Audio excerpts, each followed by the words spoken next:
chose Death to be the character in Darksiders 2 because War really set the stage for the Darksiders universe and introducing new elements, and we felt bringing in a new horseman with a totally new playstyle, different personality would be really cool, and Death is probably the most well-known of the four horsemen, so we thought he should get his shot. What makes Death different from War is almost everything about him. The way he expresses himself, the way he talks. I have an offer in mind. The way he handles business on the battlefield, and the way that he gets around. It's much more feral, more animal-like.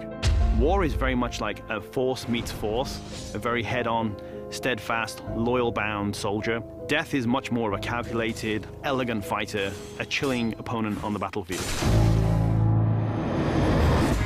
His traversal has definitely improved. It's a lot faster, more responsive, and so is his combat. His weapon is more interesting. He can dual wield or wield a single heavy weapon, depending on your playstyle.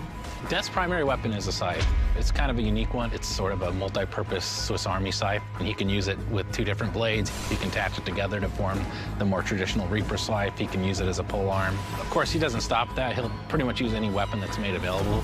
You can get big axes, you can get crazy cool claws, big iron fists, and he'll even shoot guns. I mean, he'll use anything that he can, really. The main improvement from Darksiders 1 to Darksiders 2 was depth. We wanted to make the game more involved. We wanted to have more context. We wanted the player to really feel like they're in a real world with people living there, stuff going on, things going on. We give them more items to tailor their own character, more characters to speak to, so we've got a lot more immersion on the story side of the game. The first game, most of it took place on Earth, so now we were totally free to create all these new areas. We have angelic fortresses, demon cities, the city of the dead. It got our team super excited. On top of that, there's a lot of weapons and armor, and obviously the new character as well, Death.